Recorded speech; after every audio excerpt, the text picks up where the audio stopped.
안녕하세요. 반갑습니다. 예상간호학원의 강교수입니다. 이번 시간에는 간호조무사 자격시험에 대비하여 기초외부생리 요점 정리를 하도록 하겠습니다. 기존의 국가고시 문제를 분석해서 요점 정리를 반영하였으니 꼭 암기해 주세요. 준비되셨나요? 잘 들어요. 출발!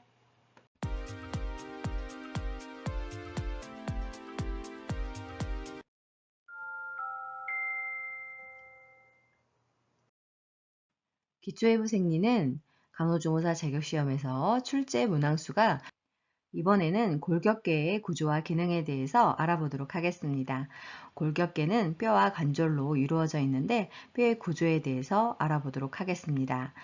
골막은 뼈를 보호하고 혈관, 림프관 및 신경을 통과시키는 바탕을 제공하게 되고 근육이나 힘줄이 붙는 자리를 마련합니다. 또한 골절 시에 뼈를 재생시키는 역할을 담당하게 됩니다. 골조직은 뼈의 단단한 부분을 이루고 있는 실질 조직에 해당이 되는 것으로 해면골과 치밀골로 나누어집니다. 골수는 해면골의 엉성한 조직과 골수강을 메우는 조직으로 혈구 생산, 즉 조혈작용을 하게 됩니다. 이 부분이 중요하니 잘 알아두세요. 자, 그러면 뼈의 성장과 유지에 영향을 미치는 요인에는 어떤 것들이 있을까요? 뼈가 성장하는 데에는 많은 유전자들이 관련이 있고 성장 호르몬, 칼시토닌, 비타민 D, 칼슘, 인 등의 적절한 영양 공급이 이루어져야 합니다. 뿐만 아니라 운동 등이 균형을 이루어야 합니다. 자, 그럼 뼈의 기능에는 어떤 것들이 있을까요? 지주 기능, 보호 기능, 조혈 기능, 즉 혈구 생산, 운동 기능, 저장 기능을 담당하게 됩니다. 그래서 뼈의 기능 잘 알아두시면 좋겠습니다. 자, 그러면 우리 몸의 뼈는 모두 몇 개로 이루어져 있을까요? 총 206개로 구성되어 있습니다. 뼈는 형태에 따른 분류와 위치에 따른 분류를 할 수 있게 되는데 형태에 따른 분류를 보면 긴 뼈, 짧은 뼈, 납작뼈, 불규칙한 뼈로 나누어지고 위치에 따른 분류를 보시게 되면 두개골, 척추뼈, 늑골, 흉골, 상지골, 하지골로 나누어지게 됩니다. 자, 그러면 뼈의 분류에 대해서 좀 더 자세히 알아볼까요? 첫 번째로 두개골입니다. 두개골은 20년 상반기 자격시험에 출제가 되었습니다. 중요하니 잘 알아두세요. 두개골은 머리와 얼굴을 구성하는 뼈들로 구분을 할 수 있게 되는데 이 중에서 하악을 제외한 뼈들은 서로 움직일 수 없는 부동 관절입니다. 성인에서는 관절 사이가 확골화되어서 마치 단일골, 하나의 뼈처럼 보이게 되는 것입니다. 자, 두개골에는 악관절이 있게 되는데요. 이 악관절은 축두골과 하악골로 구성이 된 것입니다. 그리고 뇌척수에게 위치를 물어보는 것이 출제가 되고 있는데요. 우리 두개골의 순서를 보시게 되면 두피, 두개골, 경마, 쥐주마, 쥐주마 아래에 뇌척수액이 존재하게 되고 그리고 뇌연마, 뇌 순서로 배열이 됩니다. 즉, 뇌척수액의 위치는 지주막 하강이 되겠습니다. 자, 그럼 두 번째로 척추에 대해서 알아보도록 하겠습니다.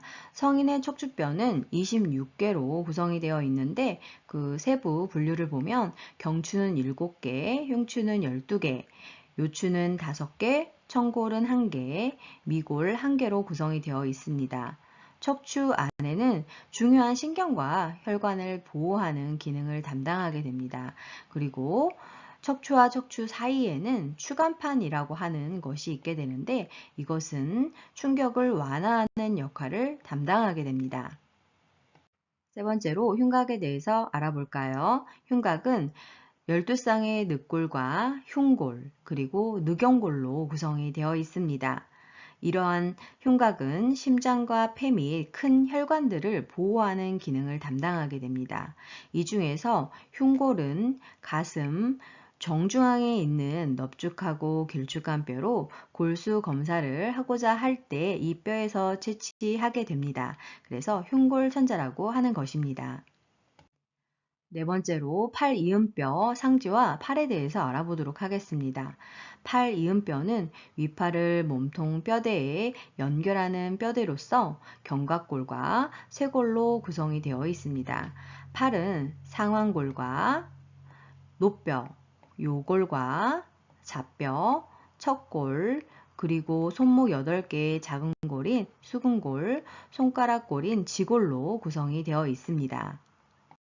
다섯 번째로 다리 이음뼈, 골반 이음 구조 하지대와 다리에 대해서 알아보도록 하겠습니다. 다리 이음뼈 하지대는 한 쌍의 볼기뼈로 구성이 되어 있는데 볼기뼈는 장골, 자골, 취골로 구성이 되어 있습니다. 이 구성뼈가 중요하니 잘 알아두세요. 그리고 다리는 대퇴골, 넙다리뼈, 경골, 정강뼈, 비골, 종아리뼈, 발목의 족궁골 등으로 구성이 되어 있습니다. 이 중에서 체중을 지탱하는 뼈는 대퇴골과 경골이 해당이 되고 무릎 뒤쪽에는 십자인대가 위치를 하게 되는데 십자인대 파열 부위는 무릎이 되겠습니다. 다음으로는 근육계의 구조와 기능에 대해서 알아보도록 하겠습니다. 근육의 종류는 횡문근과 평활근으로 나누어지게 되는데 이 부분이 국가고시 문제에 출제가 되고 있습니다. 첫 번째로 횡문근은 가로무늬근이라고 하는데요. 그 이유는 줄무늬가 있기 때문입니다. 그래서 횡문근이라고 불려지게 되고 횡문근을 갖고 있는 근육들은 골격근과 심근이 해당되는데 골격근은 내 의지대로 움직일 수 있기 때문에 수의근이라고 하고 심근은 내 의지대로 움직일 수 없기 때문에 불수의근이라고 하게 됩니다. 그리고 심근은 스스로 뛰기 때문에 자동성을 갖고 있다고 합니다. 두 번째로 평활근입니다. 평활근은 민무늬근이라고 불려지는데 그 이유는 줄무늬가 없어서 평활근이라고 하는 것입니다. 주로 평활근은 신체 여러 내장기관에 분포를 하게 되기 때문에 내장근이라고 합니다. 내장근의 위치를 보면 식도에서부터 내장, 혈관 등에 분포하는 것을 볼 수 있고 또한 평활근도 내 의지대로 움직일 수 없기 때문에 불수의근이라고 합니다. 자, 그러면 여러 가지 근육들 중에서 호흡을 주관하는 근육에 어떤 것들이 있는지 알아볼까요? 이 부분은 국가고시에 출제가 되었습니다. 흡기 시에는 횡격막이 내려가게 되고 호기 시에는 다시 올라오게 됩니다. 활동하지 않고 안정 시 주로 사용되는 호흡근은 흉부와 복부를 나누는 근육인 바로 횡격막에 의해서 이루어지는 것을 볼 수 있습니다. 그래서 호흡을 주관하는 근육은 외늑강근, 내늑강근, 늑하근, 흉행근 및 횡격막, 즉 가로막이 그 역할을 담당하게 됩니다. 자, 그럼 근육의 기능은 어떤 것들이 있을까요?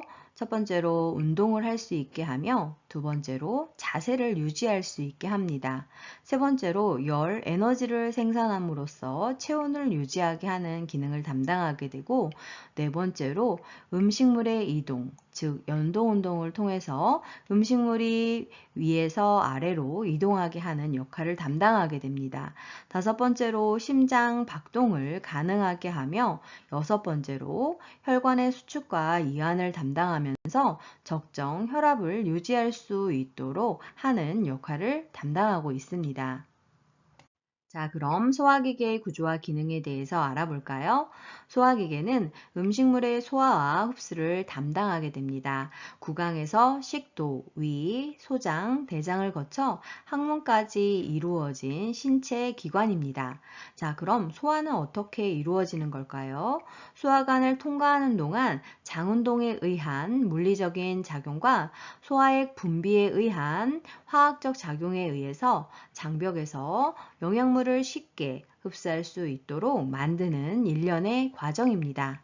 장운동은 두 가지로 나누어지는데 연동 운동인 음식물이 위에서 내려가는 운동과 분절 운동인 소장에서 소화액과 섞일 수 있도록 움츠렸다 폈다 하는 분절 운동으로 나누어지게 됩니다.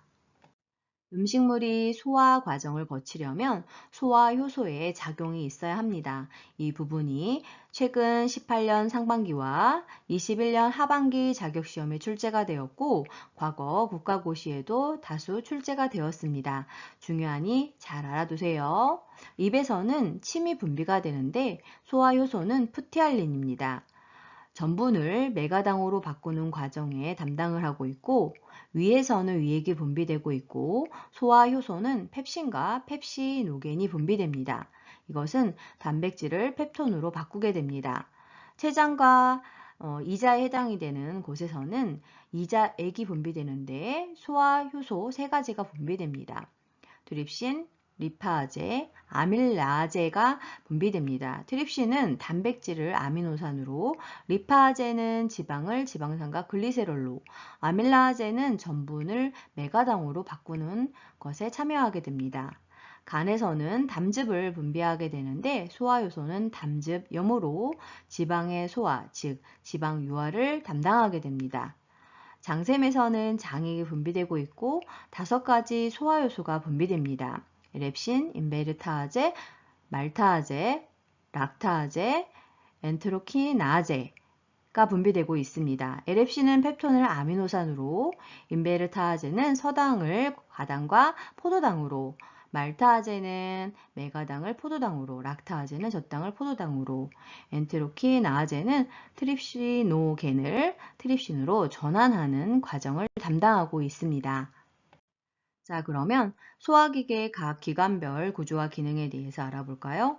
첫 번째로 입입니다. 입은 소화관의 첫 부분으로 혀와 이를 이용하여 음식물을 씹어서 작은 덩어리로 부수고 타액인 푸티알린과 혼합시키는 역할을 담당하게 됩니다. 입 안에는 혀가 있는데 이 혀는 미각을 담당하는 세포인 미뢰들이 모여서 맛을 느끼게 합니다. 치아는 음식을 씹는 역할을 담당하게 되고, 치아는 성인의 치아인 영구치 32개와 어린이의 치아인 유치 20개로 구성이 되어 있고, 이 유치는 6세에서 7세부터 탈락을 해서 영구치로 교환하는 과정을 거치게 됩니다. 타액이 분비되는데 타액은 세 분비선에서 분비가 되고 있고, 그것은 이하선, 악하선, 설하선에서 푸티알린을 분비하게 됩니다. 그 다음은 인두입니다. 인두는 음식물과 공기의 공동 통로로 소화가 이루어지지 않는 곳입니다. 연화반사에 의해서 음식물이 후도로 넘어가지 않도록 하는 역할을 담당하고 있습니다. 인두는 코인두와 입인두, 후두인두로 나누어지게 됩니다. 다음은 식도입니다. 식도는 21년 상반기 자격시험에 출제가 되었습니다. 길이 약 25cm가량의 근육성 관으로 이루어져 있는데요. 연동 운동에 의해서 음식물이 그리고 수분이 위에서 아래로 이동하는 역할을 담당하게 되고 인두와 같이 소화는 이루어지지 않는 곳입니다. 다음은 위에 대해서 알아보도록 하겠습니다. 위 부분도 21년 상반기 자격시험에 출제가 되었습니다. 옆에 그림에서 보시는 바와 같이 소화관 중에서 가장 팽대된 부분으로 J자 모양으로 되어 있으며 위에 입구와 출구를 구분하는 것이 과거 국가고시에 출제가 되었습니다. 입구의 이름은 분문이라고 하고 들문이라고도 합니다. 출구는 유문이며 날문이라고도 합니다. 위의 기능을 살펴보면 음식물을 임시로 저장 및 일부 소화를 담당하게 되고 당분과 알코올만을 선택적으로 흡수할 수 있으며 염산과 펩신, 유액을 분비함으로써 음식물의 소화의 첫 단계가 이루어지는 것을 볼 수 있습니다. 다음은 소장입니다. 소장도 21년 상반기 자격시험에 출제가 되었는데요. 소장은 12지장, 공장, 회장 세 부분으로 구성이 되어 있습니다. 내부는 돌림주름과 육모로 구성이 되어 있는데 이 육모는 영양분과 음식물을 흡수하는 곳입니다. 소장에서는 장액, 췌장액, 담즙 분비로 본격적인 소화작용 및 최종 소화산물을 혈액과 림프 내로 흡수하는 일을 담당하게 됩니다. 그리고 문정맥은 소장에서 흡수된 영양 물질이 간으로 운반하는 혈관으로 이게 무엇인지 물어보는 것이 출제가 되었습니다. 또한 흡수되는 탄수화물의 최종 형태가 무엇인지를 물어보는 것이 과거 국가고시에 출제가 되었는데요. 글루코스, 즉 포도당이 흡수가 되는 것입니다. 다음은 대장입니다.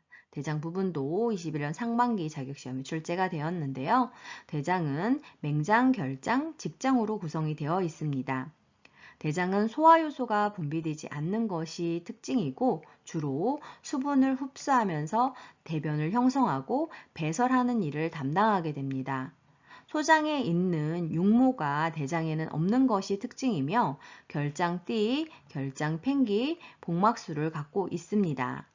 대장의 첫 부분인 맹장은 충수염이 발생을 했을 때 백혈구의 수가 증가를 하게 되는데요. 맥번이점에 해당하는 곳을 눌렀다 뗐을 때 아픈, 즉 반동성 압통으로 진단을 하게 됩니다. 그리고 결장의 순서를 살펴보면 상행결장, 횡행결장, 내림결장, S상 결장 순서로 되어 있고 이 순서를 물어보는 것이 과거 국가고시에 출제가 되었습니다. 또한 소장과 대장의 구조적인 부분을 섞어놓고 옳은 설명, 틀린 설명을 골라라 라고 다수 출제가 되었습니다. 이번에는 소화기계의 부속기관에 대해서 알아보도록 하겠습니다. 그 첫 번째로 간입니다. 간도 21년 상반기에 출제가 되었는데요. 간은 소화기관의 부속선으로서 인체 내의 가장 큰 분비선입니다. 간 밑에는 담낭이라고 하는 것이 위치하게 되는데 이것의 기능은 담즙을 저장하는 기능입니다.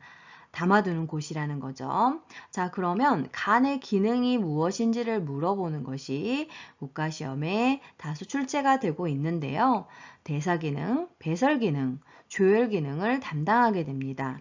이때 조혈기능은 태생기에만, 즉 엄마 뱃속에 있을 때에만 적혈구를 생산하는 기능을 담당하게 되고 태어나서는 간에서 더 이상 생산하지 않습니다. 그리고 간에서 만들어내는 기능은 바로 담즙을 생산하는 기능입니다. 아까 담낭에서는 담즙을 생산하는 것이 아니라 저장을 담당하게 되는 거죠. 그래서 학생분들이 자격시험에 출제가 되었을 때 이 부분을 많이 헷갈려 하시면서 틀리게 됩니다. 담즙을 생산하는 곳은 간에서 하는 역할입니다. 그리고 해독작용 및 영양분을 저장하게 되고 영양분으로는 철분과 당분을 저장합니다. 그리고 응고인자를 합성하는 일, 식균작용, 프로스롬빈 형성, 그다음에 혈장 단백 합성, 지방 대상 등을 담당하고 있습니다. 다음은 부속기관 두 번째 췌장에 대해서 알아보도록 하겠습니다. 이 부분도 과거 국가시험에 자주 출제가 되었던 부분입니다. 췌장은 옆에 그림에서 보시는 바와 같이 췌장 머리와 목 부분이 12장의 만곡부에 걸쳐 있고 꼬리 부분은 좌측 비장에 닿아 있습니다. 췌장은 호르몬을 분비하게 되는데요. 인슐린과 글루카곤을 분비합니다. 인슐린의 기능은 혈당을 저하시키는 것이고 글루카곤은 반대로 혈당을 상승하는 것을 담당하게 됩니다. 췌장에서는 호르몬 분비뿐만 아니라 소화효소도 분비가 되고 있는데요. 앞에서 배웠듯 아밀라제는 전분을 메가당으로, 리파아제는 지방을 지방산과 글리세롤로, 트립신은 폴리펩티드를 펩티드로 바꾸는 과정에 담당을 하게 됩니다. 이 중에서 지방 소화에 관여하는 리파아제가 주로 시험 문제가 출제가 되었기 때문에 외워두셔야 하겠습니다. 자, 그럼 호흡기계의 구조와 기능에 대해서 알아볼까요? 호흡기계는 공기 중에 산소를 흡입하고 에너지 대사의 결과로 발생하는 이산화탄소를 배출하는 기능을 담당하게 됩니다. 이러한 산소와 이산화탄소의 가스 교환이 이루어지는 장소는 폐에서 이루어지게 됩니다. 자, 그럼 호흡기계의 각 기관별 구조와 기능에 대해서 한번 살펴볼까요? 코는 몸 바깥과 인두 사이를 연결하는 호흡기계의 첫 관문에 해당이 됩니다. 인두는 비강 바로 뒤에 있으면서 위로는 두개골 바닥이 천정처럼 막고 있고 아래로는 입 인두로 연결되는 형태입니다. 그 다음 후두는 인두에 이어지는 부분으로 발성기인 성대를 포함하고 있는데요. 후두 덮개가 평소에는 열려 있어서 공기의 유통이 자유로우나 음식물을 삼킬 때에는 후두로 들어가지 않도록 후두의 입구를 닫는 역할을 하게 됩니다. 그 다음으로 기관은 후두 밑에서 시작하여 흉곽 속으로 들어가게 되는데 좌우 두 개의 기관지로 나누어지는 기관 갈림에 이르기까지의 호흡 통로입니다. 기관지는 기관 갈림에서 나누어진 뒤에 굵은 두 갈래의 가지를 말하는 것으로 1차 기관지, 2차 기관지, 세 기관지로 나누어지게 됩니다. 그리고 그 다음으로는 폐가 위치하게 되는데 흉곽의 좌우에 놓인 두 개의 큰 기관으로 호흡기계의 마지막 기관에 해당이 되겠습니다. 호흡기계의 가스 교환은 내호흡과 외호흡으로 나누어지게 됩니다. 이 부분은 20년 상반기 국가시험에 출제가 되었습니다. 내호흡은 조직호흡이라고도 하는데 산소를 품은 혈액이 조직세포를 지날 때 모세혈관과 조직세포 사이에서 일어나는 가스 교환을 의미합니다. 산소는 모세혈관에서 조직세포 쪽으로, 이산화탄소는 조직세포에서 모세혈관 쪽으로 이동을 하게 되는 것입니다. 외호흡은 폐호흡이라고도 하는데 혈액이 폐포의 모세혈관을 지날 때 폐포와 모세혈관 사이에서 일어나는 기체 교환입니다. 산소는 폐포에서 모세혈관 쪽으로, 이산화탄소는 모세혈관 쪽에서 폐포 쪽으로 농도 차이에 의해서 이동이 이루어지게 되고 가스 교환이 이루어지는 곳은 폐가 되겠습니다. 자, 그럼 기체 운반은 어떤 식으로 운반이 되는 것일까요? 이 부분은 19년 상반기 자격시험에 출제가 되었습니다. 산소의 운반은 적혈구 내의 헤모글로빈의 결합에 의해서 운반이 되고 이산화탄소의 운반도 10에서 30%는 헤모글로빈에 의해서 운반이 됩니다. 그리고 대부분은 중탄산염의 형태로 혈액 내 운반이 되고 있습니다. 호흡의 조절은 뇌 호흡 중추인 연수에서 신경 조절과 화학 조절을 통해서 이루어지게 되고 호흡은 산염기 균형에도 역할을 담당하게 됩니다. 호흡은 이산화탄소의 양을 조절하게 됨으로써 체액의 pH를 조절하게 되는데 수소 이온이 많아질수록 pH는 떨어지게 됩니다. 자, 그럼 폐용량과 폐용적에 대해서 알아볼까요? 첫 번째로 1회 호흡량은 숨을 들이마시거나 내쉴 때 폐에 드나드는 공기의 양으로 약 500ml입니다. 두 번째로 들숨, 흡기 예비량은 한 번 들이마신 후 최대로 더 들이마실 수 있는 양으로 약 2000에서 3000ml입니다. 3번 날숨 호기 예비량은 한 번 내쉰 뒤 최대로 더 내쉴 수 있는 양으로 약 1000에서 1500ml입니다. 네 번째로 장기량은 최대로 내쉰 후 폐에 남아있는 공기의 양으로 약 1200ml이고 다섯 번째로 폐활량은 최대로 들이마신 뒤 최대로 내쉰 호흡량으로 약 2500에서 5000ml입니다. 여섯 번째로 총 폐용량은 폐활량과 장기량을 합한 것으로 폐에서 최대한 수용할 수 있는 공기의 양입니다. 자, 그러면 호흡에 관여하는 근육의 종류에 대해서 알아볼까요? 들숨 근육인 흡식근은 늑골 하부에 붙어 있는 근육으로 수축하여 늑골을 올리고 흉곽을 넓히는 작용을 하게 됩니다. 이때 주요 흡식근은 횡격막과 외늑간근이 해당되고 보조 흡식근은 흉쇄유돌근과 사각근, 승모근이 해당됩니다.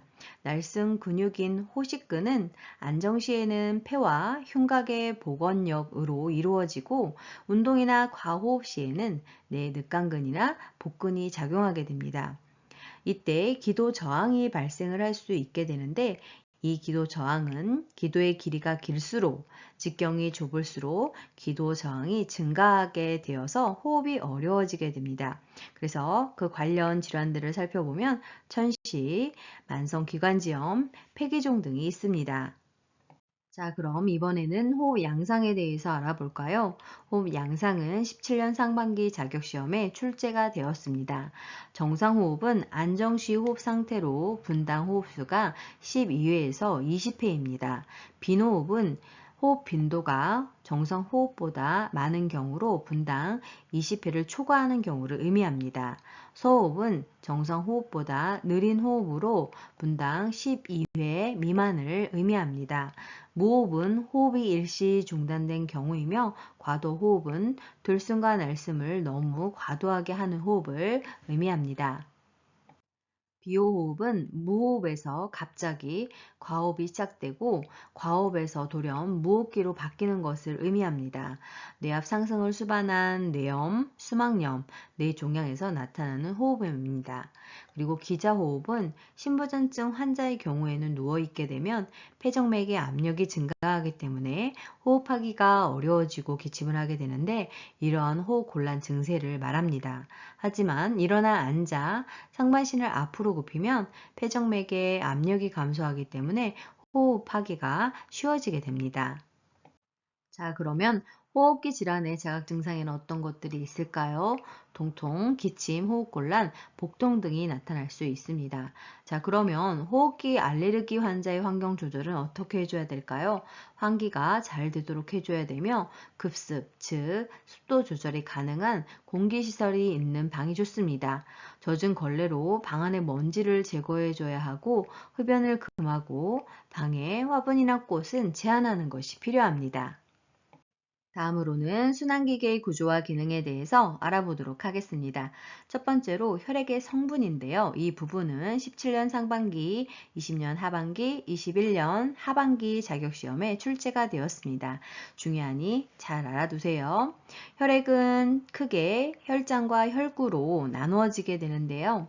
혈장은 액체 성분으로 대부분이 물입니다. 90% 이상을 차지하고 있고 이 외에 알부민, 알파, 베타 글로불린, 감마 글로불린, 섬유소원 등으로 구성이 되어 있습니다. 알부민은 혈액의 삼탑을 유지하여 정상적인 혈액량을 유지하는 기능을 담당하게 되고 알파, 베타 글로불린은 지방을 운반하는 역할을, 감마 글로불린은 항체 역할을, 섬유소원은 혈액 응고 등을 담당하게 됩니다. 이 중에서 혈청은 혈장에서 이 섬유소원을 제외한 나머지 성분을 의미합니다. 자, 그러면 혈액의 성분 중에서 혈장을 제외한 나머지 부분은 혈구에 해당이 되는데요. 혈구는 적혈구, 백혈구, 혈소판으로 나누어지게 됩니다. 각각의 특징을 잘 알아두셔야 합니다. 첫 번째로 적혈구는 헤모글로빈이 구성 성분으로 산소와 결합하여 조직으로 산소를 운반하고 탄산가스 등을 운반하게 됩니다. 골수에서 생성이 되고 120일 동안 순환하면서 그 역할을 담당하게 되는데 120일이 지나게 되면 노쇠한 적혈구의 빌리루빈은 비장, 간, 골수에서 처리가 됩니다. 성숙한 적혈구는 핵이 없는 것이 특징입니다. 혈구에는 백혈구가 있는데 백혈구는 대표적 기능이 식균작용입니다. 그 형태에 따라서 과립이 있느냐 없느냐로 나누어지게 되고 무과립구는 단핵구와 임파구로 과립구는 호중구, 호염구, 호상구 등으로 나누어집니다.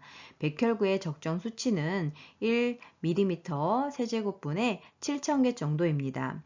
그리고 혈소판은 혈액 응고 기능을 담당하게 되고 적정 수치는 ml당 15에서 35만 개입니다. 그리고 방사선 피폭이 되었을 때 이 수치가 감소하게 되면서 방사선 장애 지표로 활용이 되고 있습니다. 자, 그러면 혈액의 기능은 어떤 것들이 있을까요? 영양물질, 노폐물, 산소, 탄산가스, 호르몬 등 각종 물질을 운반하는 기능을 담당하게 되고, 세포 환경을 일정하게 유지하며 병원균으로부터 신체를 방어하게 되고, 체액의 pH를 조절하며 출혈을 방지하고 체온의 유지 등을 담당하고 있습니다. 자, 그럼 혈액형에 대해서 알아볼까요? 혈액형은 대표적으로 ABO식과 RH식으로 나누어지게 되는데, ABO식은 혈액형은 적혈구에 들어있는 응집원을 가지고 구별을 하게 됩니다. 응집원 A를 가지고 있으면 A형, 응집원 B를 가지고 있으면 B형, 응집원 A와 B를 둘 다 가지고 있으면 AB형, 아무런 응집원도 갖지 않으면 O형에 해당됩니다. 다음은 RH식입니다. RH 인자를 갖고 있지 않은 적혈구를 가진 사람은 RH-0이고, RH 인자를 갖고 있는 적혈구를 가진 사람은 RH 플러스 0이라고 합니다. RH 음성인 사람에게 수혈을 시행할 경우에는 공혈자는 반드시 RH 음성인 동시에 두 사람 사이에 ABO식에 의한 혈액형도 서로 일치해야지만이 가능하게 됩니다.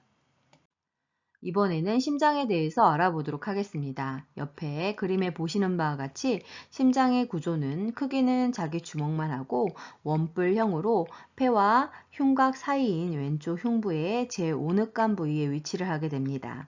심장 끝이 왼쪽 아래로 향하여 비스듬히 놓여 있는 것을 볼 수 있습니다. 심장의 내부는 4개의 방과 4개의 판막으로 구성이 되어 있고, 이 심장 중격에 의해서 좌우로 완전히 분리가 되는 것입니다. 심장의 구조적인 부분에 대해서 설명을 하는 것이 19년 하반기와 23년 상반기 자격시험에 출제가 되었는데요. 옆에 그림을 보시면서 같이 알아볼까요? 심장에서 위쪽 부분은 심방이라고 하고 아래쪽 부분은 심실이라고 하게 됩니다. 이 오른쪽과 왼쪽은 중격에 의해서 나누어지는 것이고, 이 심방과 심실 사이에는 바로 판막이 위치하게 됩니다. 이 판막은 심실이 수축을 하는 경우에 피가 심방 쪽으로 역류하지 못하도록 하는 기능을 담당하게 됩니다. 그리고 심장으로 모아지는 혈관이 있게 되는데, 아래쪽에서 올라오는 혈관인 하대정맥은 바로 복강과 하지에 있는 정맥혈을 모아서 우심방으로 들어오는 혈관으로, 이 혈관의 이름을 물어보는 것이 자격시험에 출제가 되었습니다.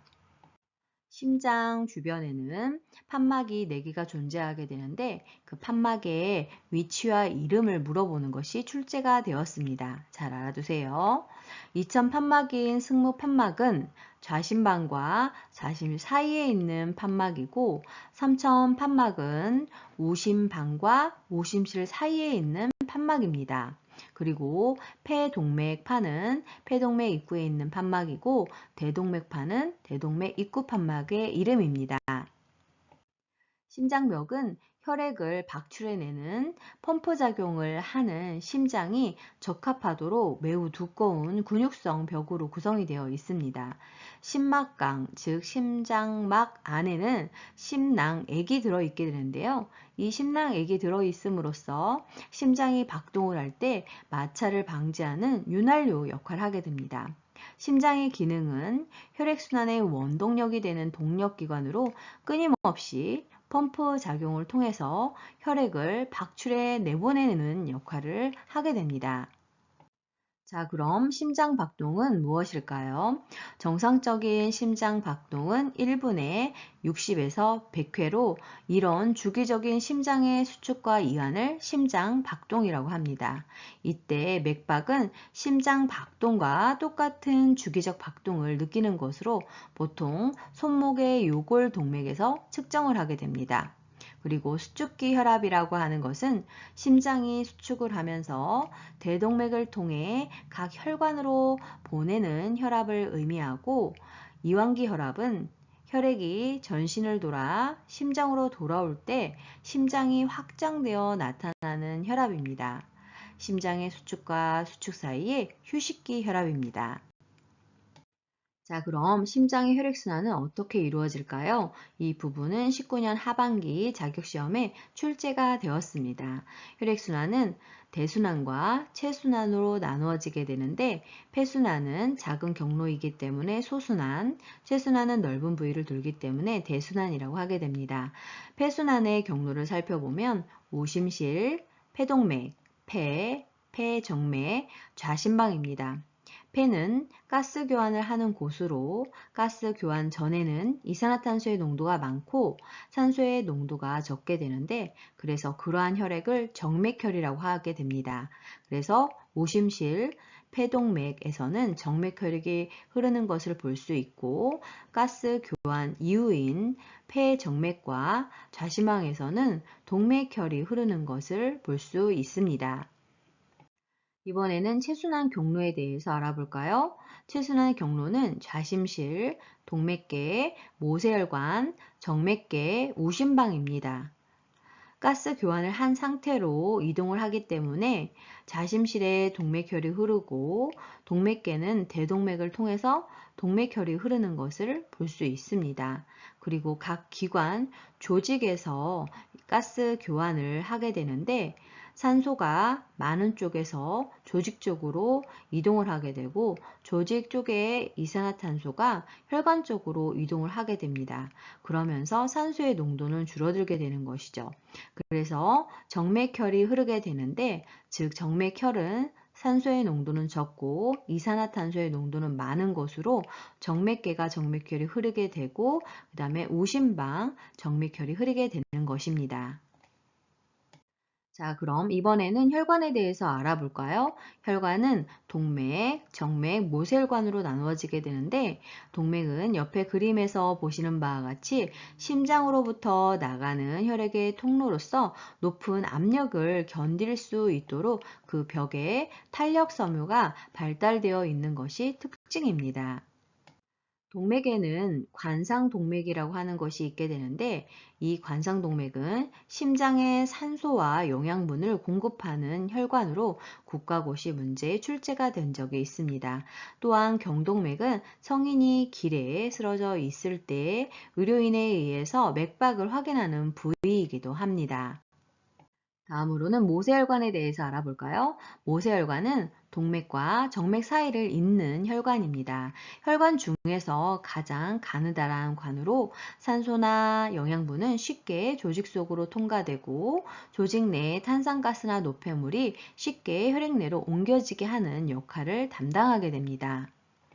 다음은 정맥입니다. 전신에 퍼져 있는 혈액을 심장으로 모으는 혈관으로서 혈관 내에 판막을 갖고 있는 것이 특징입니다. 역시나 판막은 혈액이 중력을 거슬러서 올라가는 경우 역류하지 못하도록 하는 역할을 담당하게 됩니다. 다음으로는 림프계에 대해서 알아보도록 하겠습니다. 림프계는 혈관계에서와 같은 동맥계에 해당하는 부분이 없고 말단에서 심장으로 가는 일방적인 통로뿐인 것이 특징입니다. 림프는 모세관벽을 통해서 조직에서 스며나온 혈액 성분의 하나로 세균이나 기타 이물질에 대한 림프의 식균작용, 특수 면역작용, 간질의 의로의 혈류로의 재유입으로 부종을 예방하는 기능을 담당하게 됩니다. 그리고 림프관은 면역 기능을 담당하는 림프구가 함유된 림프액이 이동하는 통로로 림프절을 서로 연결하게 됩니다. 림프절은 생체 내에서 전신에 분포하는 면역기관의 일종으로 림프 속의 이물을 제거하여 내보내는 역할을 담당하게 됩니다. 그 밖에 기타 림프기관을 살펴보면 비장은 복강의 좌상부 내에서 위 뒤쪽 횡격막 밑에 위치하고 있는데요. 혈액의 저장, 혈액의 여과, 순환 혈액으로부터 이물질을 제거하고 노쇠한 적혈구를 파괴하고 미생물과 이물질에 반응하여 면역계통 활성화 작용을 담당하게 됩니다. 그 밖에 또 다른 기타 림프기관으로는 흉선이 있습니다. 가슴샘이라고 불리우고 있고 흉골의 뒤쪽에 심장과 대동맥으로 이루어진 종격동의 앞에 위치하게 됩니다. 흉선에서 성숙되는 T 림프군은 세포가 비자기 항원을 인식해서 면역 작용을 하도록 반응하고 있습니다. 자, 그러면 면역이라는 것은 무엇일까요? 병원성 미생물에 대한 방어 능력입니다. 감염성 질환에 걸리지 않도록 하는 능력인데요. 면역은 자연 면역과 획득 면역으로 구분이 됩니다. 자연 면역은 선천 면역이라고 하고 획득 면역은 후천 면역이라고 하게 됩니다. 이 부분은 간호조무사 자격 시험에 19년 하, 20년 상, 21년 하, 22년 상, 22년 하, 23년 상 이렇게 많이 출제가 되었습니다. 중요하니 잘 알아두세요. 면역은 능동 면역과 수동 면역으로 나누어지게 되는데 능동 면역은 자연 능동 면역과 인공 능동 면역으로 나누어지게 됩니다. 자연 능동 면역이라고 하는 것은 질병에 걸린 후 면역을 형성하는 것으로 즉 코로나19에 감염이 된 후 코로나19 바이러스에 대해 항체를 갖게 되는 것을 의미합니다. 인공 능동 면역은 인위적으로 체내에 항원을 투입해서 항체를 생성하게 하는 것으로 우리가 코로나19에 걸릴까봐 코로나19 예방접종을 통해서 항체를 형성하는 방법이 바로 인공 능동 면역에 해당되겠습니다. 자, 그러면 수동 면역에는 어떤 것들이 있을까요? 수동 면역도 자연 수동 면역과 인공 수동 면역으로 나누어지게 됩니다. 자연 수동 면역은 자기 이외에 다른 사람에게서 항체를 받게 되는 것으로, 즉 태아가 모체의 태반을 통해서 항체를 받아 획득하는 면역을 의미합니다. 그리고 인공수동 면역은 홍역에 걸렸을 때 증상을 완화시킬 목적으로 동물에서 이미 형성된 항체를 받아들여서 면역 상태를 갖게 되면서 증상이 완화되는 것을 의미합니다. 자, 그러면 면역의 종류별 특징에 대해서 알아볼까요? 능동 면역은 면역 효과가 나타나기까지 오랜 시간이 걸리게 됩니다. 그러나 한번 효과가 나타나면 대부분은 영구적으로 유지가 됩니다. 그리고 수동 면역은 면역의 효과가 빨리 나타나지만 그 효과는 일시적으로 나타나는 것이 특징입니다. 자, 그럼 비뇨기계는 어떠한 역할을 담당하게 되는 것일까요? 생명을 유지하기 위해서는 신진대사에 필요한 필수적인 영양분과 산소가 공급이 되어야 하지만 신진대사의 부산물로 나오는 이산화탄소와 노폐물을 처리하는 것이 비뇨기계의 역할이라고 할 수 있겠습니다. 자, 그러면 비뇨기계의 구성과 기능은 어떻게 되는 것일까요? 신장은 혈액 내의 노폐물을 여과하여 소변을 만들어내게 되고 요관은 소변을 방광까지 전달하는 관입니다. 방광은 골반각 내의 주머니 모양의 근육성 기관으로 소변을 저장하는 일을 담당하게 되는데 약 500cc 정도 소변을 저장하게 됩니다. 요도는 방광의 소변을 체외로 배출하는 통로이며 남성은 약 20cm, 여성은 3에서 5cm입니다. 남성은 정액의 사출 통로로도 사용이 되고 있습니다. 과거 간호조무사 자격시험에서는 소변 배설 과정이 국가시험에 출제가 되었는데요. 신장, 요관, 방광, 요도 순으로 소변이 배설이 되겠습니다. 자, 그러면 신장은 어디에 위치하고 있는 것일까요? 후 복벽에 좌우 한 개씩 놓여 있고 위쪽 끝은 횡격막에 아래쪽 끝은 배꼽 높이에 위치하고 있고 강낭콩 모양의 길이 10cm로 무게는 110에서 170g 정도를 차지합니다. 신장의 기능 단위는 신장 단위로 네프론이라고 하며 네프론은 콩팥 소체, 신소체와 신세관, 세뇨관으로 구성이 되어 있습니다. 자, 그러면 콩팥 소체인 신소체는 어떻게 구성이 되어 있을까요? 옆에 그림 콩팥의 구조를 보시게 되면 콩팥에 단면이 나와 있게 되는데 겉에 부분을 겉질 또는 피질이라고 하고 안쪽 부분은 속질 또는 수질이라고 하게 됩니다. 이때 콩팥 소체는 신장의 피질 내에 들어있게 되고 사구체와 사구체 주머니, 즉 보문 주머니로 구성이 되어 있습니다. 사구체의 역할을 살펴보면 노폐물을 여과하는 역할을 담당하게 되는데 혈액세포, 지방 방울, 단백질과 같은 큰 분자의 물질은 사구체를 통과하지 못하면서 소변에서 볼 수가 없게 됩니다. 그 다음 신세관, 세뇨관은 혈액 가운데에 있는 노폐물을 오줌으로 걸러주는 역할을 하게 되는데요. 이때 수분과 당분, 아미노산, 무기, 염료 등은 다시 흡수되게 되는 것입니다. 그리고 집합관과 신우인, 콩팥, 깔때기는 농축된 노폐물이 집합관에 모이고 다시 여러 개의 집합관들이 신우와 연결되어 있고 여기에 모인 소변은 요관을 통해서 방광으로 배출이 되는 것입니다. 자, 그럼 신장의 기능에 대해서 알아볼까요? 이 부분은 18년 하반기 자격시험에 출제가 되었습니다. 신장은 노폐물을 배설하는 기능을 담당하게 되는데 질소, 노폐물을 제거하는 역할을 하게 되는 것입니다. 그리고 수분과 전해질 균형을 유지하게 되고 산염기, 평형을 조절하며 혈액 성분을 유지하는 역할을 담당하게 됩니다. 그 밖에도 레니닌 호르몬을 분비함으로써 혈압을 조절하는 데 관여하게 되고 적혈구 생성인자를 생산해서 적혈구 생산을 촉진하도록 하는 역할을 하고 있습니다. 또한 칼슘 대사에 필요한 칼시트리올을 분비해서 비타민 D 활성화를 돕고 있습니다. 자, 그러면 소변의 구성 성분은 어떤 것들로 포함이 되어 있어야 할까요? 요소, 요산, 무기염료, 크레아틴입니다.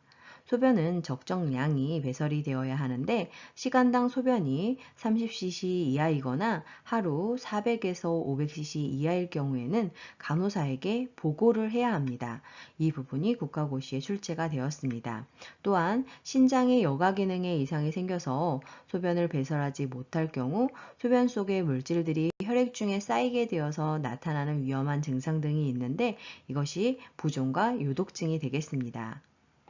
자, 그러면 정상 소변이 아닌 이상 소변에 대해서 알아볼까요? 요 생성의 변화에 대해서 살펴보도록 하겠습니다.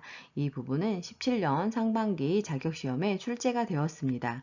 첫 번째로 단뇨는 1일 소변량이 증가해서 2500cc 이상, 때론 5000에서 6000cc 소변량을 배설하는 것을 의미합니다. 두 번째로 핍뇨는 소변량이 감소하여 시간당 소변량이 30cc 이하 또는 1일 400에서 500cc 이하로 분비되는 것을 말합니다.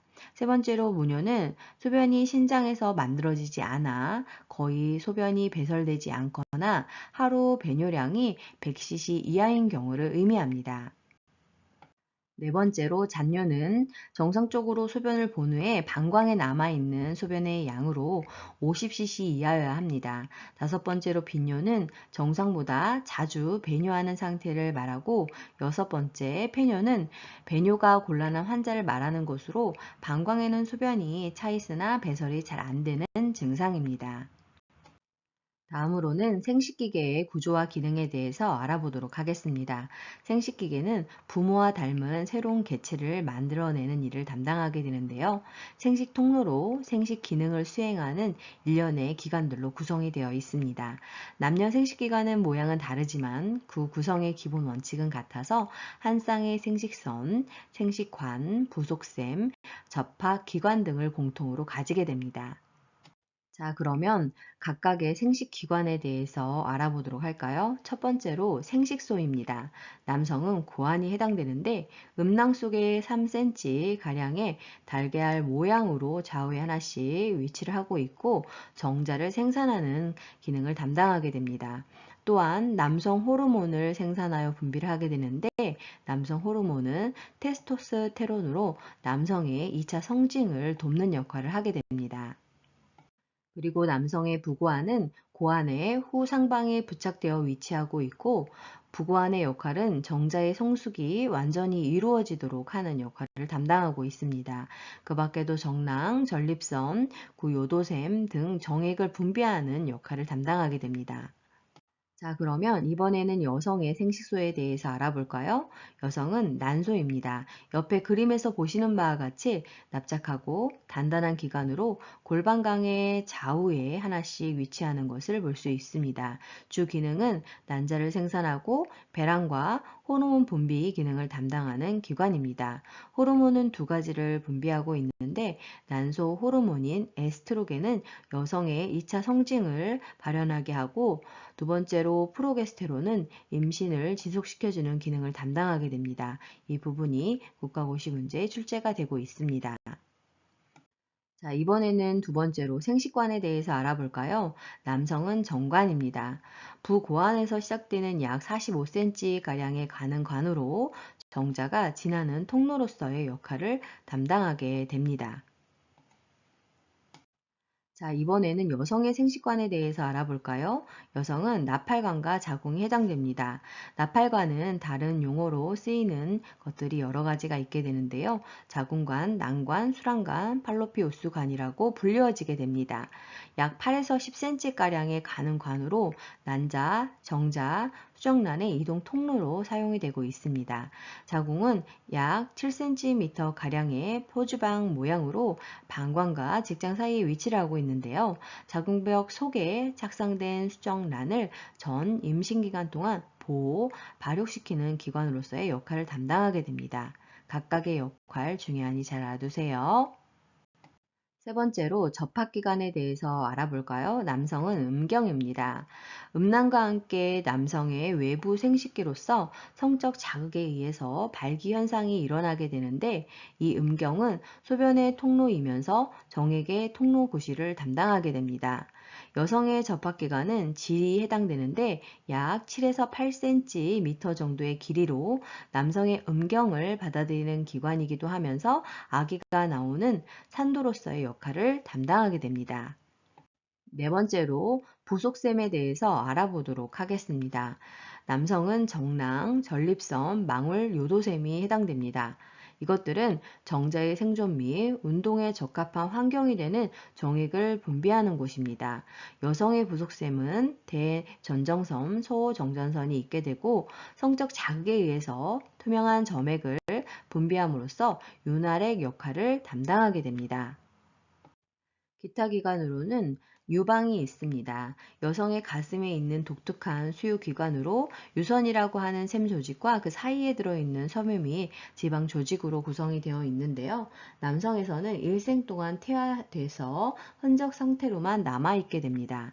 자, 그러면 다음으로는 수정에 대해서 알아볼까요? 수정은 난자가 자궁에 이르기 전에 정자와 만나 결합하는 현상으로 난간의 팽대부에서 수정이 이루어지게 됩니다. 그 위치적인 부분이 자격시험에 출제가 된 적이 있습니다. 자, 그러면 수정란은 어떻게 구성되는 것일까요? 23쌍의 염색체, 즉 46개의 유전자로 구성이 되어 있는데 22쌍의 상염색체와 1쌍의 성염색체로 구성이 되겠습니다. 자, 그러면 자궁벽의 두께를 조절하고 배란에 관여하는 호르몬, 즉 생식 주기를 조절하는 호르몬에는 어떤 것들이 있을까요? 남포 자극 호르몬인 FSH, 황체 형성 호르몬인 LH, 프로게스테론이 있습니다. 첫 번째로 신경계의 구조와 기능에 대해서 알아보도록 하겠습니다. 신경계는 신경세포와 신경교세포로 이루어져 있는데 신경세포는 신경조직을 이루는 기본이 되는 세포인 즉 뉴런입니다. 신경세포체를 중심으로 해서 자극을 받아들이는 여러 개의 수상 돌기들로 이루어져 있고 자극을 전달하는 축삭 돌기를 가지고 있는 것이 특징입니다. 신경교세포는 중추신경계의 조직을 지지하는 세포로 뇌와 척수의 내부에서 신경세포에 필요한 물질을 공급하고 신경세포의 활동에 적합한 화학적 환경을 조성하는 역할을 담당하게 됩니다. 자, 그러면 신경계의 분류에 대해서 알아볼까요? 신경계는 중추신경계와 말초신경계로 나누어지게 됩니다. 중추신경계는 뇌와 척수를 말하고 말초신경계는 뇌와 척수에서 나간 신경인 뇌신경과 척수신경이 해당되겠습니다. 자, 그러면 중추신경계인 뇌에 대해서 같이 알아보도록 하겠는데요. 이 부분은 19년 상반기, 20년 하반기, 22년 하반기 자격시험에 출제가 되었습니다. 중요하니 잘 알아두세요. 중추신경계인 뇌는 크게 여러 부분으로 나누어지게 되는데, 대뇌는 지각, 시각, 청각, 후각 등의 중추와 운동 중추가 있어서 인체의 행동과 감정을 조절하는 역할을 담당하게 됩니다. 그리고 중뇌는 눈의 움직임과 청각에 관여를 하게 되고 손해와 함께 몸의 평형 기능을 유지하는 역할을 담당하게 되며 숙련된 근육의 움직임을 조절하게 됩니다. 시상하부는 체온 조절 중추로서의 역할을 담당하고 그리고 우리 몸의 항상성을 유지하는 데 관여하게 됩니다. 시상하부는 시험 문제 자주 출제가 되고 있으니 꼭 알아두세요. 그 밖에도 시상은 대뇌 피질의 기능을 활성화시키고 모든 감각을 대뇌 피질로 전달하는 역할을 담당하게 되고 손해는 대뇌의 운동 중추를 도와서 골격근의 운동을 조절하거나 몸의 평형 유지를 담당하고 있습니다. 그리고 내교는 중뇌와 연수를 이어주는 다리 역할을 담당하게 되고 연수인 숨뇌는 호흡, 심장, 박동, 그리고 위장 작용 등을 조절하며 분비 조절 등 생명 유지와 직결되는 중추로서의 역할을 담당하는 것으로 자격시험에 많이 출제가 되고 있습니다. 중요하니 잘 알아두세요. 이번에는 중추신경계인 척수에 대해서 알아보도록 하겠습니다. 척수는 40에서 45cm 길이의 뇌 자극을 각 기관에 전달하는 역할을 담당하게 되고 외부에서 감각계를 통해서 들어온 자극을 뇌로 전달하는 역할을 담당하게 됩니다. 자, 그러면 이번에는 말초신경계에 대해서 알아볼까요? 말초신경계에는 뇌에서 나간 뇌신경, 그리고 척수에서 나간 척수신경으로 나누어지게 되는데, 먼저 뇌신경에 대해서 알아보도록 하겠습니다. 후각신경인 후신경은 냄새 감각을 담당하는 신경으로서 제1 뇌신경이고, 시각신경은 시신경이라고 불려지며 시각을 담당하게 되고 제2 뇌신경입니다. 눈돌림 신경, 동안 신경은 안구의 운동을 담당하게 되고 제3 뇌신경이며 도르래 신경, 활차 신경은 안구의 운동을 담당하며 제4 뇌신경에 해당되겠습니다.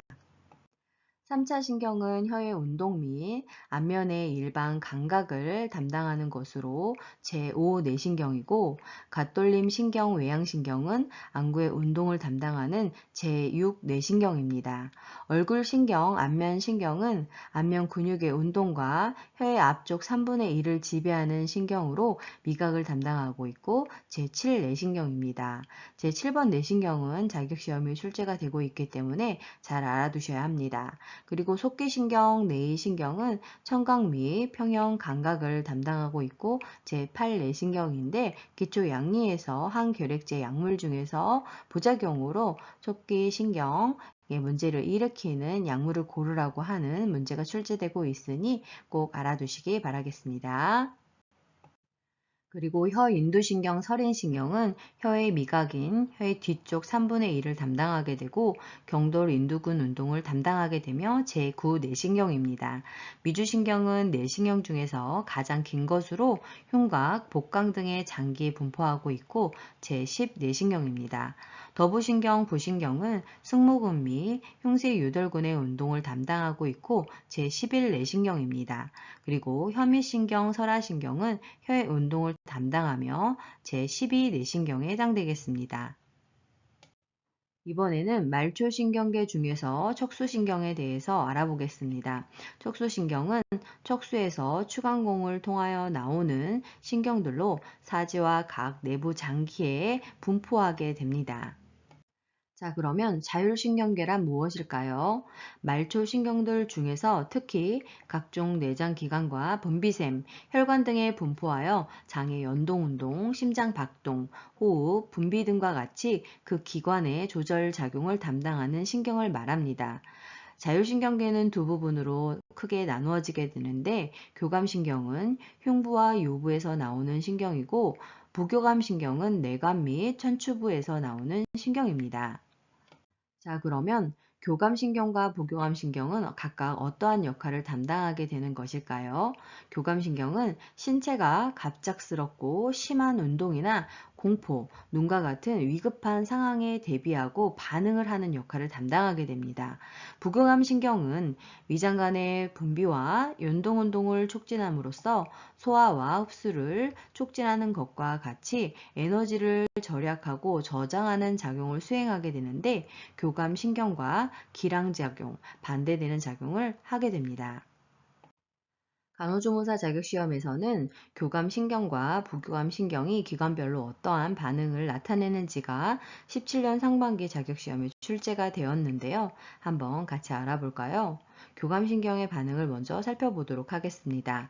동공은 확장작용이 나타나고 눈물샘은 분비 억제나 정상 분비가 됩니다.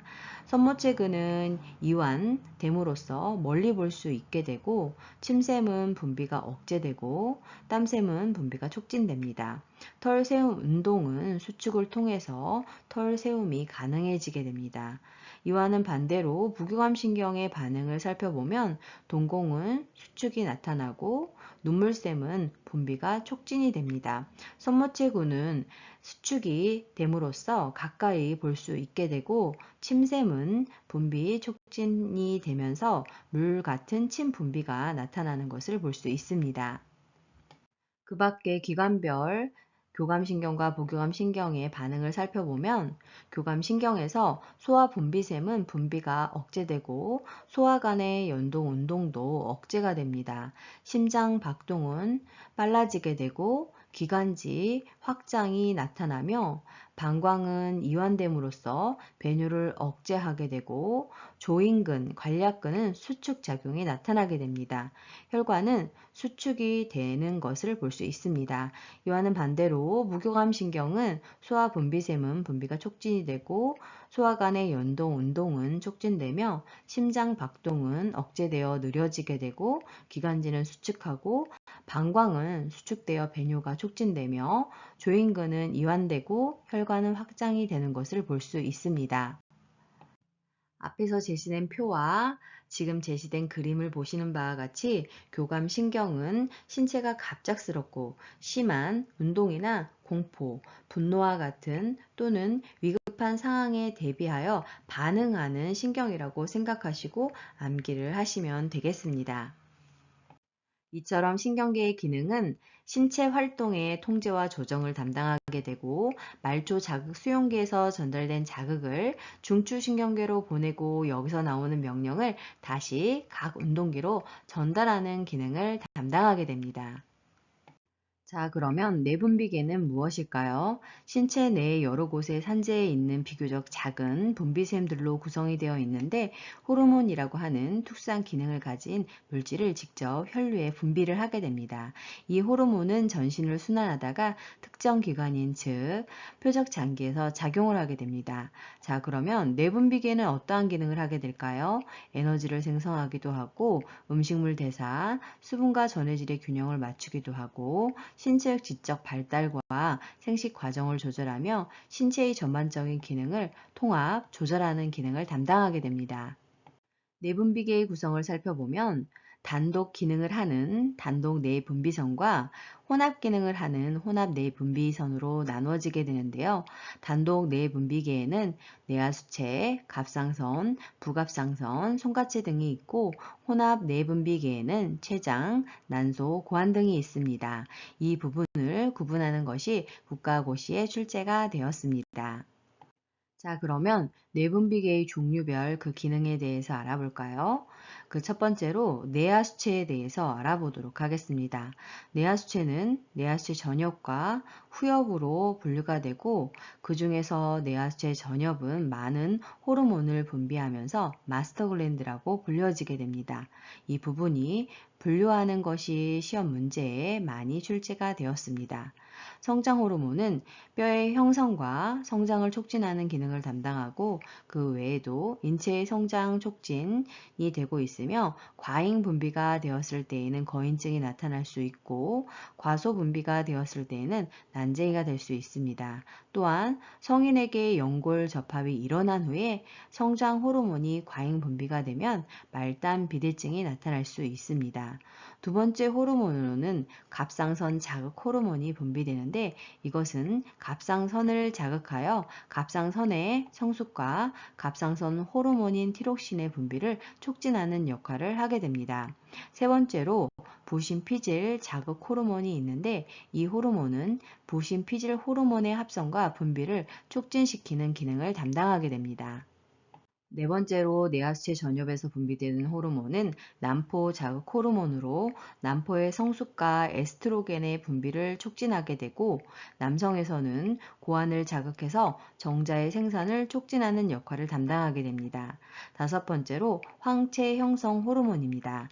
이 호르몬은 배란 및 황체 형성과 난소에서의 프로게스테론의 분비를 촉진하게 되고 남성에서는 고안에서의 테스토스테론의 분비를 촉진하는 역할을 담당하게 됩니다. 여섯 번째는 저분비 호르몬입니다. 저분비 호르몬은 프로락틴이라고 불려지는 것으로 임신된 여성의 젖샘을 자극하여 저분비를 촉진하는 역할을 담당하게 됩니다. 자, 그러면 뇌하수체 후엽 호르몬에는 어떤 것들이 있을까요? 두 가지가 있습니다. 첫 번째로 옥시토신은 분만 시 자궁벽을 수축하여 분만이 용이하도록 하며 수유기 동안에는 젖샘에 작용을 해서 젖의 분비관으로의 방출을 돕게 됩니다. 두 번째는 항이뇨 호르몬입니다. 세뇨간 수분 제흡수를 촉진시켜서 혈액량을 증가시키는 역할을 담당하게 되는데 그럼으로써 소변량을 감소시켜 혈압을 유지하게 됩니다. 분비가 저하됐을 때에는 소변량이 증가하는 요붕증이 초래될 수 있습니다. 이처럼 뇌하수체 전여 호르몬 6가지와 뇌하수체 후엽 호르몬 2가지를 섞어 놓고 각각의 분류를 물어본다든가 기능을 분류하는 것이 자격시험 문제로 출제가 되고 있습니다. 다음으로는 갑상선에 대해서 알아보도록 하겠습니다. 갑상선에 분비되는 호르몬은 두 가지가 있는데요. 칼시토닌과 티록신입니다. 칼시토닌의 역할은 칼슘과 인의 농도를 조절하는 역할을 담당하게 되고 티록신은 세포의 대사율 조절을 담당하게 됩니다. 이 중에서 티록신은 과잉 분비되었을 때에는 바지도병이, 결핍 시에는 갑상선 기능 저하증인 점액 수종이 초래될 수 있습니다. 그런데 이 갑상선 호르몬인 티록신이 출생 시에 부족하게 되면 성장이 정체되는 크레틴병이 유발될 수 있는 것으로 아동 간호 부분에서 시험 문제가 출제가 되고 있습니다. 갑상선 호르몬 중 티록신과 관련이 있는 요오드를 많이 함유된 식품이 무엇인지를 물어보는 것이 출제가 된 적이 있는데요. 바로 해조류입니다. 다음으로는 부갑상선 호르몬에 대해서 알아보도록 하겠습니다. 이 부분은 18년 상반기와 22년 상반기에 자격시험에 출제가 되었습니다. 중요하니 잘 알아두세요. 부갑상선 호르몬은 뼈의 성장 및 칼슘 대사와 관련된 인자인데요. 뼈 속에 들어있는 칼슘을 유리시켜서 혈액 중에 칼슘의 성분을 높이고 신세관, 세뇨관에서 칼슘의 제흡수를 촉진시키는 역할을 합니다. 반면에 인산염의 제흡수는 저하시키는 기능을 하게 됩니다. 다음은 부신에서 분비되는 호르몬에 대해서 알아보도록 하겠습니다. 부신은 옆에 그림에서 보시는 바와 같이 피질과 수질로 나누어지게 되는데요. 부신 수질은 신장에 위치한 내분비관인 부신의 겉부분을 의미합니다. 세 가지 호르몬이 분비가 되고 있는데 남성 호르몬인 안드로겐, 혈당의 농도를 증가시키는 코르티솔, 그리고 나트륨 이온과 칼륨 이온의 균형을 조절하는 알도스테론을 분비하고 있습니다. 다음으로는 부신 수질 호르몬에 대해서 알아보도록 하겠습니다. 부신 수질이라는 것은 부신의 안부분을 얘기하는 것으로 에피네프린과 노르에피네프린을 분비하게 됩니다. 에피네프린의 작용을 보면 혈당 농도 및 심박동수를 증가시키고 연동 운동은 저하시키는 작용을 하게 됩니다. 노르에피네프린은 내장 및 골격근의 수축과 혈관 수축 작용을 하게 됩니다. 다음으로는 췌장 호르몬에 대해서 알아보도록 하겠습니다. 이 부분은 19년 하반기와 22년 상반기 자격시험에 출제가 되었습니다. 췌장은 외 분비샘의 기능과 내 분비샘의 기능을 모두 하는 복합 내 분비선으로서 12장의 망곡부와 비장 사이에 있는 긴 기관으로서 랑게르 한섬에서 호르몬을 생성하게 됩니다. 호르몬은 두 가지가 분비되고 있는데 인슐린은 혈당 저하작용을 하게 되고 글루카곤은 혈당 상승작용을 하게 됩니다. 이번에는 성선 호르몬에 대해서 알아보도록 하겠습니다. 남성의 고환에서는 남성 호르몬인 테스토스테론을 분비하게 되는데 그 역할은 정자 생산과 2차 성징을 발현합니다. 그리고 여성의 난소에서는 여성 호르몬인 에스트로겐과 프로게스테론을 생산하게 되는데 에스트로겐의 역할은 배란전, 자궁 내막 증식과 2차 성징을 나타나게 하는 기능을 하며 프로게스테론은 임신 유지 호르몬으로서의 역할을 담당하게 됩니다. 마지막으로 송가선에 대해서 알아보도록 하겠습니다. 송가선은 솔방울샘이라고도 불려지는 것으로 멜라토닌을 분비하게 되는데 송가선은 광선에 의해서 영향을 받게 되고 수면 주기에 즉 생활 주기를 조절하게 됩니다. 사춘기 동안에 성적 성숙을 유도하는 호르몬 변화를 조절하는 기능도 담당하게 됩니다. 내분비계에서 여러 가지 호르몬의 기능에 대해서 배웠는데요. 공통적으로 혈당의 농도를 증가시키는 호르몬이 있었습니다. 그 종류를 살펴보면 글루카곤, 콜티솔, 성장 호르몬, 에피네프린이 혈당의 농도를 증가시키는 호르몬입니다. 첫 번째로 피부의 구조와 기능에 대해서 알아보도록 하겠습니다. 피부의 구조는 바깥층에서부터 표피, 진피, 피하 조직으로 구성이 되어 있고 이 부분은 17년 하반기 자격시험에 순서대로 나열하라고 하는 것이 출제가 되었습니다. 또한 표피층은 각질층, 투명층, 과립층, 가시층, 기저층으로 나누어져 있는데 세부적인 내용은 다음 슬라이드에서 알아보도록 하겠습니다. 표피층은 피부 표면을 덮고 있는 중충 평평상피로 된 얇은 막인데요. 신경과 혈관 분포가 없는 것이 특징입니다. 그럼 세부적으로 알아볼까요? 각질층은 가장 표면에 있고 각질로 변해 있는 죽은 세포들로 이루어져 있는데 병원균에 대한 방어 역할과 방수 역할을 담당하게 됩니다. 투명층은 각질층과 과립층 사이에 있으면서 얇고 투명한 층입니다. 그리고 과립층은 피부 각질화에 관여하는 각질 유리 과립으로 구성되어 있는 것이 특징입니다. 가시층은 바닥층에서 위로 밀려 올라오면서 가시세포가 되고 이 속의 피부의 색깔을 나타내는 색소들을 간직하고 있습니다. 기저층은 표피 중에서 가장 깊이 위치하고 있고 세포 분열을 하여 새로운 세포를 만드는 역할을 담당하게 됩니다. 다음은 진피층에 대해서 알아보도록 하겠습니다. 진피층에는 땀샘, 모낭, 피지샘 등이 위치하고 있고 신경과 혈관 분포가 있는 것이 특징입니다. 그래서 진피층까지 배웠을 때 아프고 피가 나게 되는 것입니다. 흑갈색의 멜라닌 과립을 가진 세포가 산재되어 있고 피부층의 색조를 좌우하는 곳입니다. 그리고 진피에는 유두층과 그물층으로 나누어져 있게 되는데 유두층은 표피 속으로 돌출된 많은 유두가 있고 이 속에는 모세혈관, 신경섬유, 감각, 수용기 등이 있고 표피 가까이 위치하는 것이 특징입니다. 그물층은 굵은 악교섬유와 탄력섬유가 얽혀 이루어져 있고 털과 피지샘 및 땀샘이 위치하고 있습니다. 마지막으로 피하 조직에 대해서 알아볼까요? 지방이 많은 결합 조직으로서 피부와 근육 사이의 조직입니다. 섬유 조직이 그물처럼 되어 있고 그 안에는 지방세포가 차 있게 되는데요. 특히나 둔부와 하복부에 비교적 많이 있으며 청년기는 노년기에 비해서 많고 여성은 남성에 비해 피하 지방이 많은 것이 특징입니다. 피하 지방 조직층은 몸에서 단열층 역할을 하기도 합니다. 자, 그러면 피부계의 기능에 대해서 좀 더 구체적으로 알아볼까요? 이 부분은 17년 상반기 자격시험에 출제가 되었습니다. 첫 번째로 보호작용을 하게 됩니다. 인체 내부와 외부 환경 사이를 가로막음으로써 체표면을 덮어서 외력이나 세균으로부터 신체를 보호하게 되는 것이지요. 두 번째로는 방벽작용을 하게 됩니다. 피부의 각질층은 일종의 방수벽으로서의 역할을 함으로써 몸 안에 수분이 증발되거나 바깥 수분의 흡수를 막아주는 역할을 담당하게 됩니다. 세 번째로는 감각작용을 담당하게 되는데요.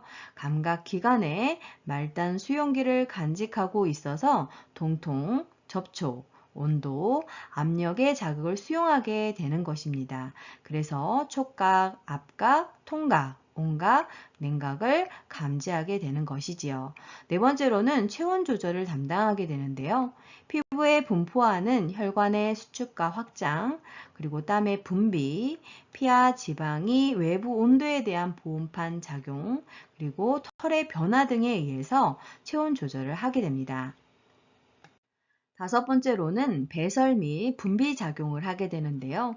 땀을 통해서 수용성 노폐물을, 피지샘을 통해서 피부 기름을 피부 표면으로 분비하게 됩니다. 여섯 번째로는 수분 균형 유지를 담당하게 되는데요. 수분과 전해질의 상실을 방지할 뿐만 아니라 피하 조직의 건조를 예방하는 것을 담당하고 있습니다. 일곱 번째로 비타민 합성 작용을 하게 되는데요. 피부에 있는 7디하이드로 콜레스테롤이 자외선에 의해 어떤 광선? 자외선에 의해서 비타민 D를 합성하게 되는 것입니다. 이 부분이 출제되었으니 꼭 알아두세요. 여덟 번째로 소도구로서 작용을 하게 됩니다. 손톱은 손의 미묘한 움직임과 작은 도구로 이용이 가능하죠. 아홉 번째로는 영양소 저장 작용을 하게 되는데요. 지방을 피부 밑에 간직하는 창고 역할을 하게 됩니다. 자, 그러면 피부의 부속물에는 어떤 것들이 있을까요? 첫 번째로 손톱과 발톱입니다. 각질화된 세포가 여러 층으로 밀집된 조직으로 서로 박리되지 않고 성장 속도는 영양이나 활동, 연령, 생체 리듬, 폐경에 의해서 영향을 받게 됩니다. 두 번째로는 땀샘, 즉 한선이 있게 되는데요. 작은 땀샘은 열에 반응하여 땀을 생산하고 큰 땀샘은 주로 애과, 외이도, 외음부, 눈꺼풀, 콧등에 분포하는 것을 볼 수 있습니다. 다음으로는 감각기관의 구조와 기능에 대해서 알아보도록 하겠습니다. 감각기관은 일반 감각기관과 특수 감각기관으로 나누어지게 되는데요. 먼저 일반 감각기관에 대해서 알아보도록 하겠습니다. 일반 감각기관의 특징은 온도, 동통, 압력, 접촉 등의 감각을 받아들이는 기관으로서 전신에 특히 피부에 주로 분포되어 있는 것이 특징입니다.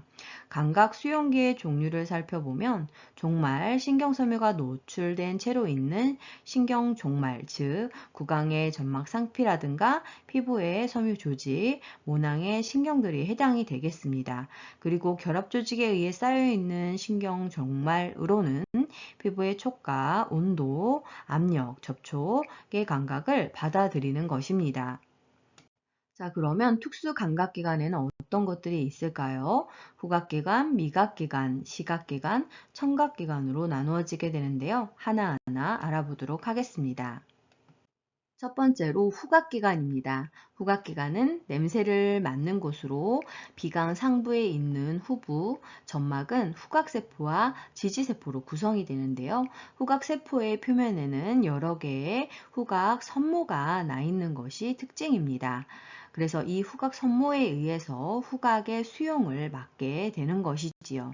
그래서 밑에 그림 참고하시면 되겠습니다. 후각기관에 해당하는 코의 구조에 대해서 알아보도록 하겠습니다. 코는 피부, 뼈 부분, 연골 부분으로 구성이 되어 있습니다. 코의 기능은 미용적으로 중요하고 후각과 호흡의 중추적 역할을 담당하게 됩니다. 두 번째로 미각기관입니다. 혀의 표면에 산재되어 있는 미래로 구성이 되어 있는데요. 이 미래는 미각세포와 지지세포로 구성이 되어 있습니다. 혀의 앞쪽 3분의 2는 안면신경이 담당을 하고 있고 뒤쪽 3분의 1은 설인신경이 지배하는데 이 부분이 과거 자격시험에 출제가 되었습니다. 한 개의 미래에서는 모든 맛을 느낄 수 있는 감각 수용체를 갖고 있으며 혀는 부위에 따라서 맛을 느끼는 것이 다릅니다. 그래서 그림 보시게 되면 혀의 뿌리 쪽에서는 쓴맛을, 양쪽 옆에서는 신맛을, 앞쪽 끝에서는 단맛을, 그리고 짠맛은 혀 전체 둘레에서 느끼는 것을 볼 수 있습니다.